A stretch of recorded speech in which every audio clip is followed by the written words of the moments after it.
Picture a Roman general standing before his army, raising his sword to the heavens and speaking words that would seal his fate, offering his own life to the gods in exchange for victory. So, sit back, grab a cup of tea, and get ready to explore the extraordinary ritual of devotio, where Roman commanders literally bargain their lives away in humanity's most dramatic form of battlefield sacrifice.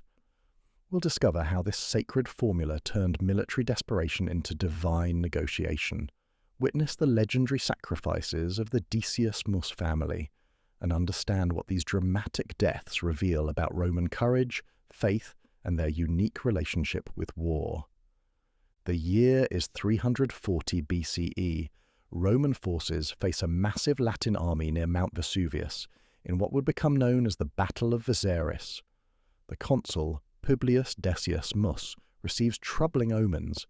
The sacred chickens refuse to eat, the liver of the sacrificial victim shows dark spots, and his men whisper of impending doom.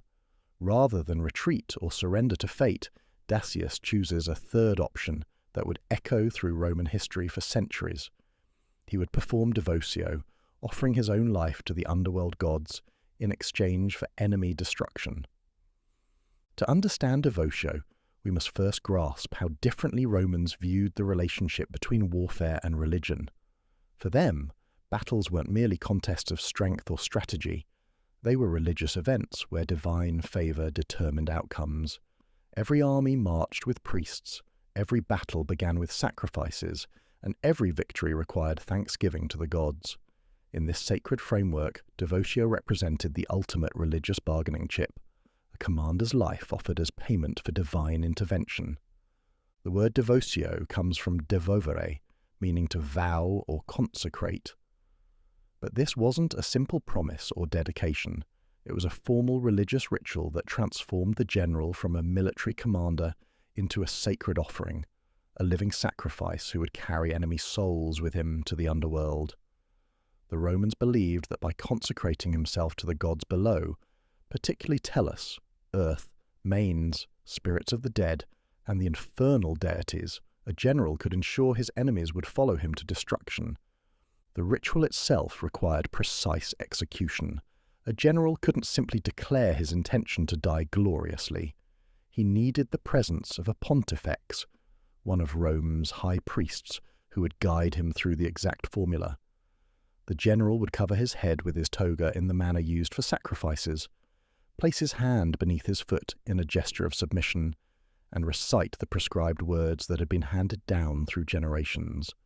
The prayer formula, preserved by the historian Livy, reveals the theological complexity of devotio. The general began by invoking Janus, Jupiter, Mars, Quirinus, Bellona, and the Lares, a comprehensive roster of war deities. He then called upon Tellus and the Manes, asking them to fill the enemy with terror, to strike them with divine panic, and to consecrate them along with himself to death and destruction. The formula specifically requested that the enemy forces be given as a substitute offering along with the devoted general. Janus, Jupiter, Father Mars, Quirinus, Bellona, Lares, divine Novensiles, divine Indigites, gods who have power over us and our enemies, and divine Manes, I pray to you, I do you reverence, I beg your favour, that you prosper the might and victory of the Roman people, the Quirites, and that you afflict the enemies of the Roman people, the Quirites, with terror, fear, and death. As I have pronounced these words, so on behalf of the Republic of the Roman people, the Quirites, on behalf of the army, legions, and auxiliaries of the Roman people, the Quirites, I devote the legions and auxiliaries of the enemy, together with myself, to the divine Manes and to earth. After completing the formula, the devoted general had to seek death in battle, but not just any death. He had to charge directly into enemy lines, preferably alone, making himself a conspicuous target. This wasn't suicide in the modern sense, but rather a religious act that required death at enemy hands. The general became sacer, sacred and accursed simultaneously, belonging to the gods below and carrying divine contagion to anyone who killed him. The psychological impact on both armies was profound. Roman soldiers, seeing their commander offer the ultimate sacrifice, fought with renewed fury, believing the gods now guaranteed victory. The enemy, meanwhile, faced a terrible dilemma. Killing the devoted general was necessary but religiously dangerous. They would be striking down someone who had made himself sacred, potentially bringing divine wrath upon themselves.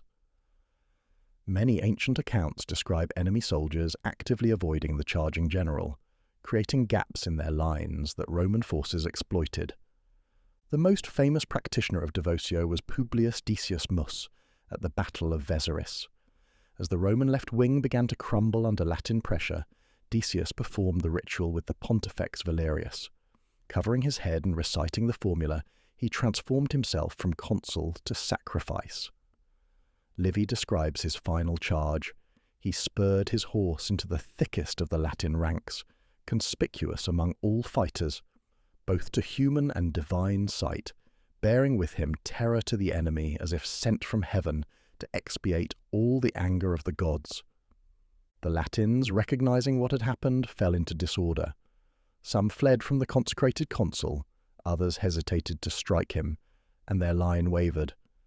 Decius died pierced by countless weapons, but his death turned the tide.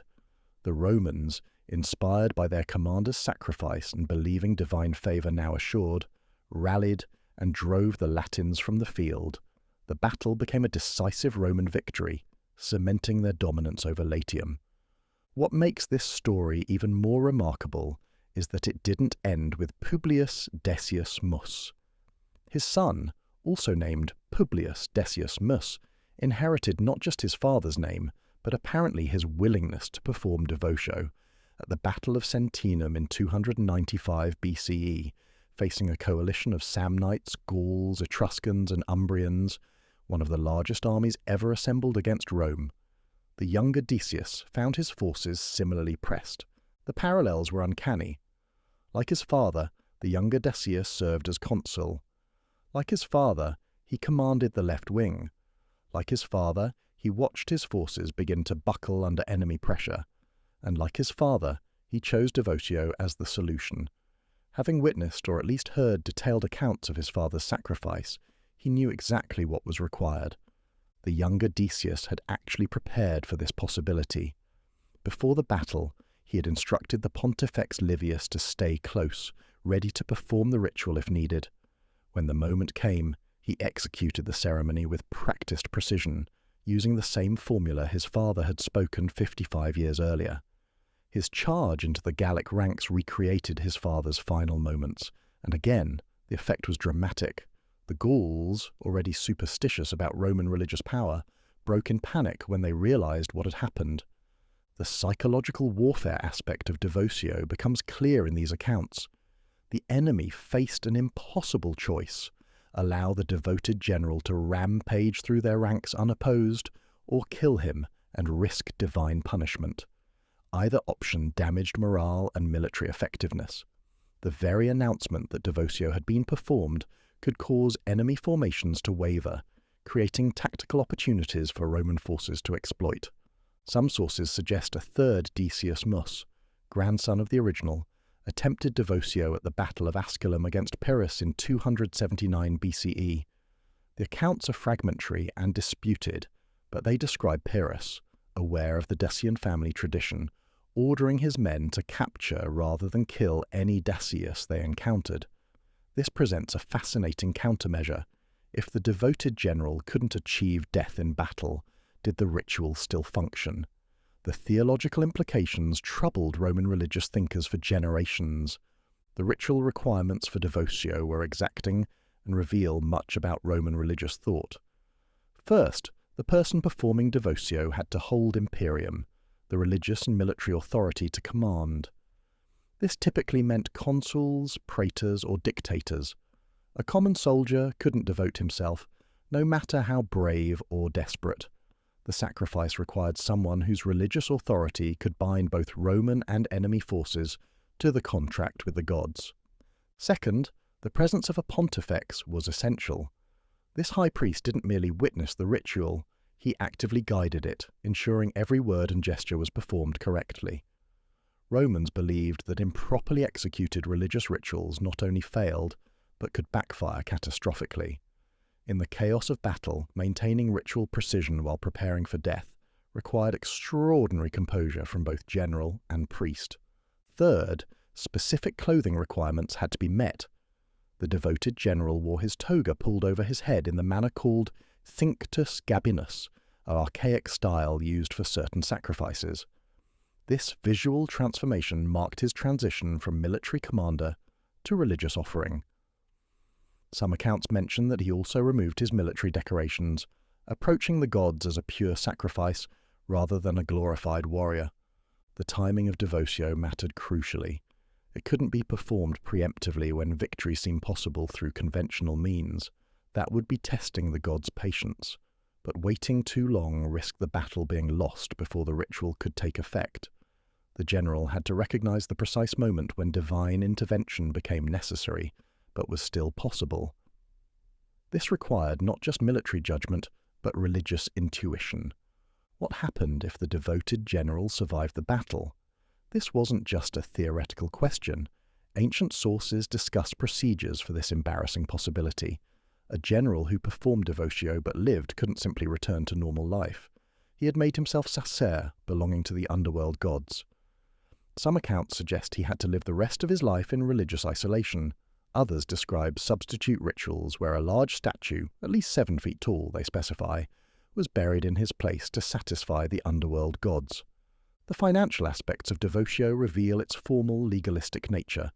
The devoted general had to specify what he was offering along with himself, his weapons, the enemy forces, sometimes even specific enemy standards or commanders. This wasn't vague self-sacrifice, but a detailed contract with divine parties. Some formulas included escape clauses. If the wrong enemies were killed or the promised victory didn't materialize fully, the gods couldn't claim additional Roman lives. Marcus Curtius provides an interesting parallel to military devotio. In 362 BCE, a chasm opened in the Roman Forum that seers declared would only close when Rome's greatest strength was thrown into it. Young Marcus Curtius, declaring that Rome's greatest strength was the courage of its soldiers, donned his armour, mounted his horse, and rode into the abyss. The chasm closed, and the spot became known as the Lacus Curtius. While not battlefield devotio, this represented the same theological principle: self-sacrifice to appease divine powers and save the community. The political dimensions of devotio deserve examination. Threatening to perform devotio could be a powerful negotiating tool. Commanders might announce their intention to devote themselves if the Senate didn't provide adequate resources, or if political rivals undermined military operations. The religious implications made such threats deadly serious. No Roman politician wanted responsibility for forcing a commander to sacrifice himself unnecessarily. Some historians suggest certain claims of attempted devotio were propaganda, invented after battles to explain unexpected victories or heroic deaths. The formal requirements, particularly the presence of a pontifex to witness the exact formula, made verification difficult. A general who died bravely in battle might retroactively be credited with devotion to enhance his glory and explain Roman success. The cultural impact of devotio extended far beyond actual performances of the ritual. It embodied the Roman ideal of virtues, manly courage combined with religious duty. The Decii became exemplars taught to Roman youth, proof that true Romans valued the state above their lives. Their willingness to perform devotio demonstrated the ultimate civic virtue, making personal sacrifice for collective benefit. Comparing devotio to practices in other cultures illuminates its uniqueness. Many societies had traditions of warrior sacrifice or berserker charges, but few matched devotio's formal religious structure. Celtic and Germanic warriors might seek glorious death in battle, but they didn't transform themselves into religious offerings through precise ritual formulas. Greek heroes like Leonidas might fight to the death, but they didn't consecrate themselves and their enemies to underworld deities. The closest parallels might be found in Vedic India, where certain battlefield sacrifices shared devotio's blend of military action and religious ritual. The concept of making oneself an offering to ensure enemy destruction appears in various Indo-European traditions, suggesting devotio might preserve extremely ancient religious ideas that predated Rome itself. The theological mechanics of devotio fascinated Roman intellectuals. How exactly did consecrating oneself to death ensure enemy destruction? Cicero, writing in the 1st century BCE, attempted rationalist explanations. Perhaps the psychological impact explained everything without requiring actual divine intervention. But even skeptical Romans hesitated to dismiss devotio's religious power entirely. The ritual's successes were too well documented, its effects too dramatic to explain away completely. The concept of making oneself sacer through devotio connected to broader Roman ideas about religious pollution and consecration. Objects, places, and people could become sacer through various means, sometimes as punishment, sometimes as dedication to gods. But devotio represented voluntary self-consecration for community benefit, transforming potential pollution into protective power. The devoted general became a weapon aimed at enemies rather than a danger to his own people. Roman military training probably included instruction about devotio, ensuring soldiers understood what to do if their commander performed the ritual. They needed to recognize the signs, avoid interfering with the general's final charge, and most importantly, seize the psychological moment to attack while enemies reeled from religious terror. The ritual's effectiveness depended partly on coordinated exploitation of its impact. The influence of devotio on later Roman military thinking persisted even after the ritual itself became rare. Commanders might invoke the memory of the Dici before difficult battles, reminding soldiers of their ancestors' ultimate sacrifice. The possibility of devotio, even if never executed, added a religious dimension to military command that distinguished Roman warfare from purely secular conflict. During the imperial period, devotio transformed from practical ritual to historical memory. Emperors, as supreme commanders, theoretically could perform devotio, but none did. Perhaps the ritual seemed too archaic for sophisticated imperial courts, or perhaps emperors preferred less fatal forms of religious negotiation. The age of citizen-soldier consuls willing to die for the Republic had passed, yet devotio's influence appeared in new forms. The imperial cult included ideas about the emperor's sacred body protecting the empire, echoing devotio's logic of sacrificial protection. Christian martyrdom, which Romans initially found puzzling, became comprehensible through the lens of devotio. Voluntary death for spiritual victory made sense to people raised on stories of the Dici. The memory of devotio also influenced Roman historical writing. Historians describing military disasters sometimes suggested that proper devotio might have changed outcomes. Why hadn't Varus performed devotio in the Teutoburg forest? Could Crassus have saved his legions at Carrhae through self-sacrifice? These counterfactuals reveal how deeply devotio embedded itself in Roman thinking about military crisis and religious response. Legal scholars debated devotio's implications for military law. Did a commander have the right to consecrate his entire army along with himself? What if subordinates objected to being included in the devotio formula? Could soldiers refuse to follow a devoted general's final charge? These questions mattered because devotio blurred lines between religious authority and military command, creating potential conflicts between divine and human law. The practical battlefield effects of devotio extended beyond morale. A devoted general's charge often targeted enemy command structures, seeking to die among their leaders and thereby consecrate them specifically to destruction. This decapitation strike, blessed by religious authority, could disorganize enemy forces even if the wider battle continued. The devoted general became a guided missile aimed at the enemy's heart. Some accounts suggest enemies developed countermeasures beyond Pyrrhus's capture strategy.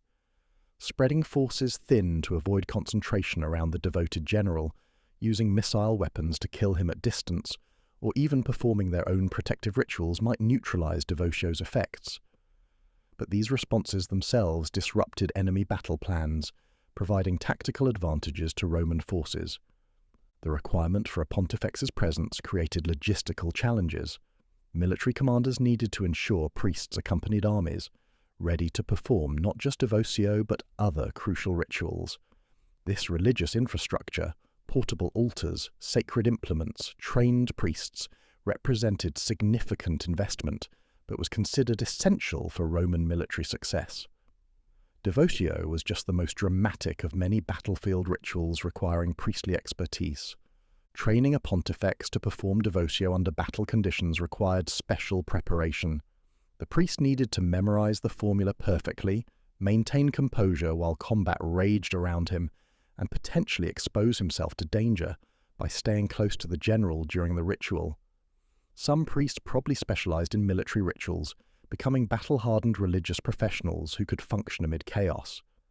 The emotional impact on soldiers witnessing devotio must have been overwhelming. Seeing their commander willingly embrace death, believing his sacrifice would ensure their victory, created powerful psychological bonds. Veterans who survived battles won through devotio likely carried that experience throughout their lives, telling and retelling the story to younger soldiers and civilians alike. Families of generals who performed devotio occupied special positions in Roman society. The Deci became legendary, their names synonymous with ultimate sacrifice. But this created expectations for descendants. Would they match their ancestors' courage if crisis demanded? The pressure to live up to such examples might inspire heroism or create unbearable burdens for later generations. The religious aftermath of successful devotio required careful management. Victory celebrations needed to acknowledge the divine bargain that secured success. Temples might be dedicated, sacrifices performed, and monuments erected to commemorate both the victory and the sacrifice that enabled it. These physical reminders kept devotio's memory alive in Roman public spaces. Failed devotio, where the general died but Romans lost anyway, created theological crises. Had the ritual been performed incorrectly? Were the gods angry with Rome for other reasons? Did enemy gods prove stronger? Roman priests developed elaborate explanations for such failures, usually blaming human error rather than divine indifference. Maintaining faith in the system required explaining exceptions without undermining the rule. The gender dynamics of devotio reflect broader Roman patterns. While women couldn't perform devotio, they lacked imperium and couldn't lead armies. They participated as mourners, memory keepers, and sometimes critics. Mothers who lost sons to devotio faced the complex challenge of celebrating their sacrifice while grieving their loss. Roman literature occasionally imagines female responses to devotio, usually emphasizing acceptance of necessity over personal emotion. Economic impacts of devotio extended beyond immediate military results. Successful devotio might open new territories for conquest, secure trade routes, or eliminate expensive military threats. The general sacrifice, viewed economically, represented investment in Roman expansion. This calculus seems cold, but Romans understood that military success enabled prosperity, making devotio indirectly beneficial even to those who never saw battle. The philosophical implications of devotio attracted Roman intellectuals.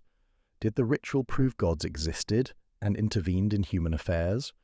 Or did its effectiveness derive from psychological impacts on believers? Stoics interpreted devotio as supreme adherence to duty, while Epicureans struggled to explain its apparent success without admitting divine involvement. These debates illuminate broader Roman tensions between traditional religion and philosophical skepticism. Comparative religious analysis reveals devotio's sophisticated theology. Unlike simple human sacrifice, devotio created reciprocal obligations between gods and humans. The general didn't just die. He became an instrument of divine justice, carrying out punishment on enemies who must have somehow offended the gods. This transformed potential chaos into cosmic order, making military defeat serve religious purposes. The ritual purity required for devotio extended beyond the moment of performance. Generals contemplating devotio might undergo preparatory purifications, ensuring their sacrifice would be acceptable. This could include fasting, sexual abstinence, or avoiding pollution sources. The body offered to the gods needed to be as pure as possible, maximizing the ritual's effectiveness. Archaeological evidence for devotio remains limited but suggestive. Inscriptions commemorating victories sometimes hint at devotio without explicitly describing it. Artistic representations possibly showing devoted generals exist but remain disputed.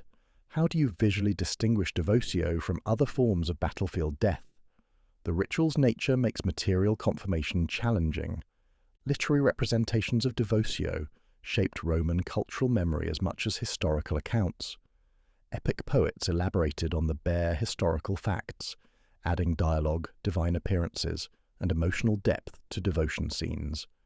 These artistic interpretations influenced how Romans understood the ritual, sometimes blurring lines between historical fact and poetic imagination.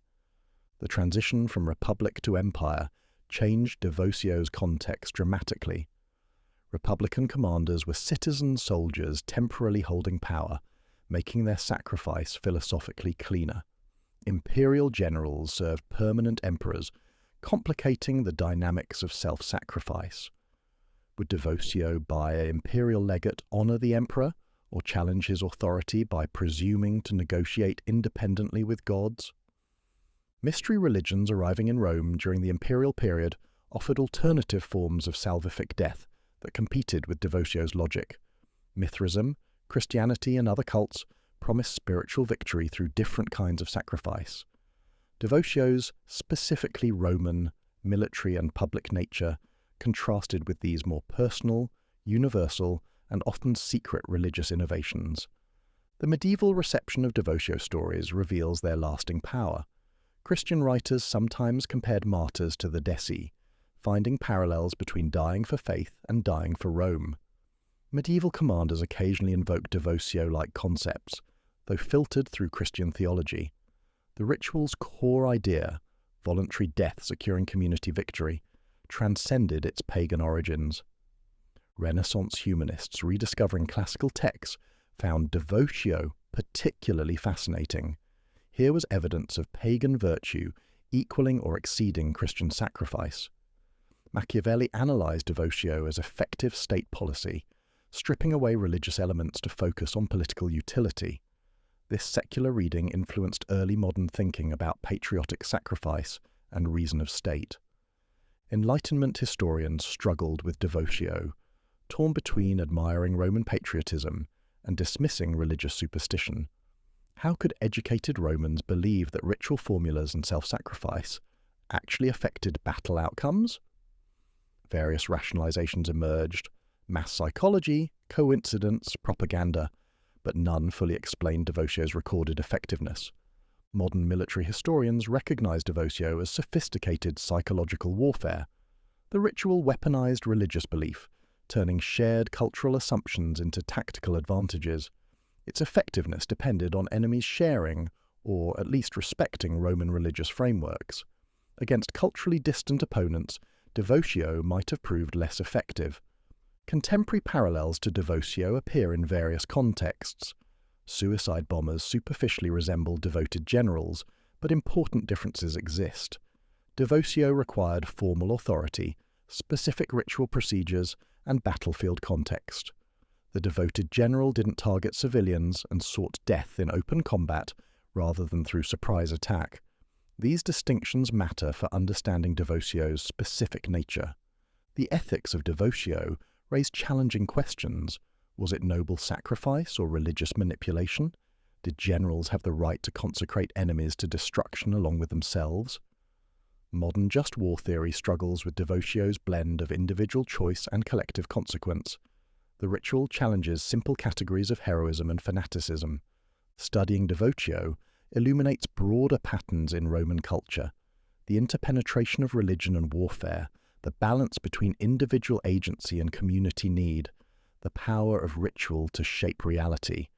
These themes resonated throughout Roman history, making devotio a window into fundamental Roman values and practices. As we conclude this exploration of devotio, several key insights emerge. First, the ritual demonstrates how Romans understood warfare as fundamentally religious activity. Victory required divine favor, and devotio represented the ultimate method for securing that favor when conventional means failed. The battlefield became a sacred space where human and divine wills intersected. Second, devotio reveals Roman pragmatism operating within religious frameworks. The ritual followed precise legal formulas, included escape clauses, and required proper authority. This wasn't wild mysticism, but regulated religious technology.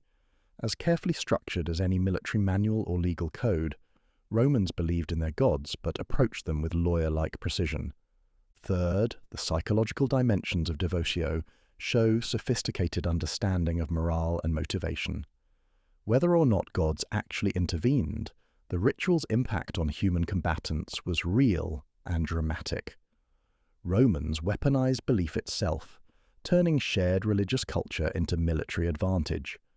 This psychological warfare aspect makes devotio surprisingly modern, despite its archaic religious framework. Fourth, devotio's family traditions, particularly the Dici, demonstrate how Romans valorized sacrifice across generations. The younger Decius didn't simply imitate his father, but consciously continued a family tradition of service. This intergenerational commitment to communal welfare exemplified Roman ideals about duty transcending individual life. Fifth, the ritual's rarity enhances rather than diminishes its significance.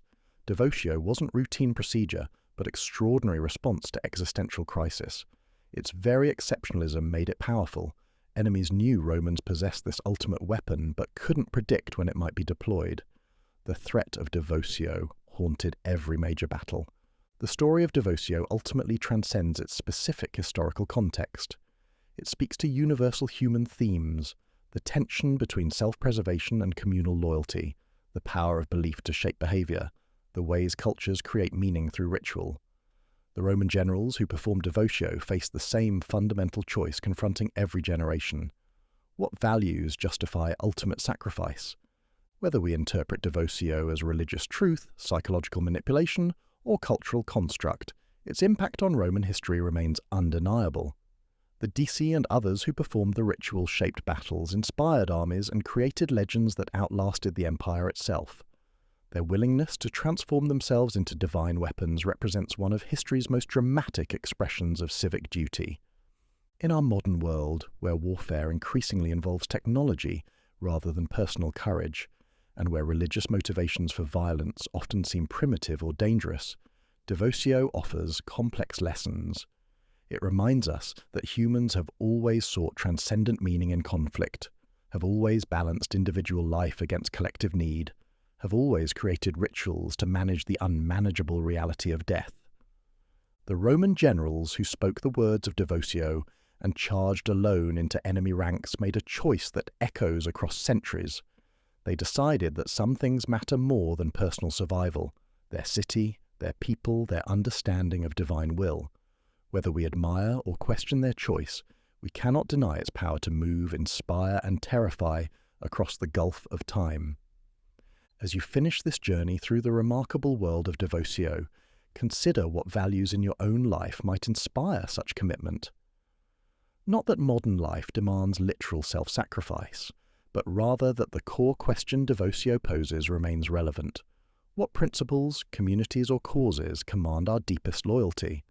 The Decii found their answer on ancient battlefields. Where we find ours defines who we are and what legacy we leave behind.